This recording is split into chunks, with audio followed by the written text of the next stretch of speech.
George, thanks for joining us tonight. We appreciate it. Glad to be with you. So your overall thoughts as we await the former president of the United States potentially being arrested here in the upcoming days are what? This is the last thing this nation needs at this point in an era of collapsing trust on the part of the public in their institutions. To have a Democratic elected, that is a political prosecutor in New York, bringing a most implausible case against the ex-president. You don't have to be sympathetic to Mr. Trump in any other particular in order to believe that he really has been lucky in his adversaries. Before he came down the escalator to announce his candidacy in June 2015, the mainstream media was already suspected, to put it politely, and disliked by a large majority of Americans. The mainstream media became his adversary. Now we have what is going to look to his supporters like a political prosecution. And of course, it's going to be right, because this is a prosecution brought by, if it is brought by him, an elected Democratic prosecutor who has effectively campaigned on this and promised to do this. This is not how justice is supposed to look in this country. The reaction from the former Vice President Mike Pence, in part, he's been out talking this weekend about what he believes is a political persecution as well. He said at one point the following when he was on the road earlier this week. Want you to listen to his reaction, and then I'll get your take on the other side. I think many Americans are taken aback at the unprecedented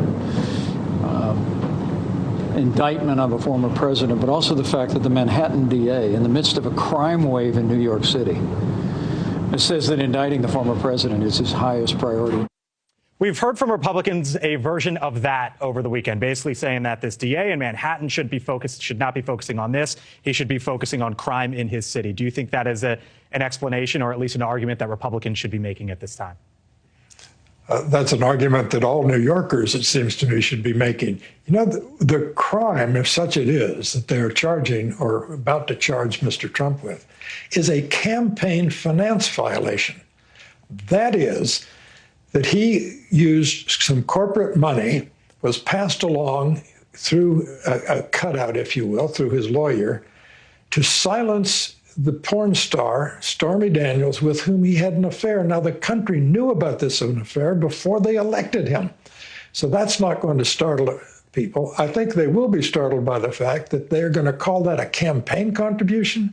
Oh, my goodness. This is, again, going to make even campaign finance regulation look suspect in the ideas of thoughtful Americans.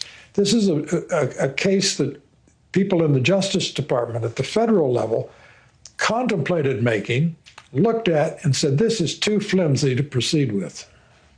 There's the politics of all of this, because no matter what happens, if the president is indicted and charged, if he's not, we know that he is going to go forward with his presidential campaign, and there is nothing that can stop him from doing that.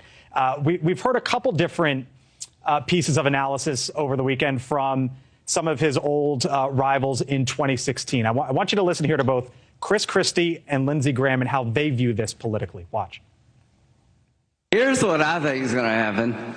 The prosecutor in New York has done more to help Donald Trump get elected president than any single person in America today. The vision of a former president of the United States being processed, fingerprinted, mugshotted, you know, for what else do you expect Trump to say, as I said to George last week, than to say it helps his campaign?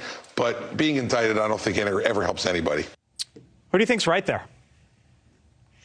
I think it helps Mr. Trump with his base. Now, his base is probably rock solid for him anyway, but this will simply ratchet up their intensity. And if I were Mr. DeSantis, who is the chief rival at this moment for the Republican nomination, I would not feel good were I Mr. DeSantis, because he knows this is going to simply increase the temperature in the Republican nomination scramble and make him, Mr. DeSantis, look like someone who is perhaps not sufficiently rallying around an unjustly persecuted rival.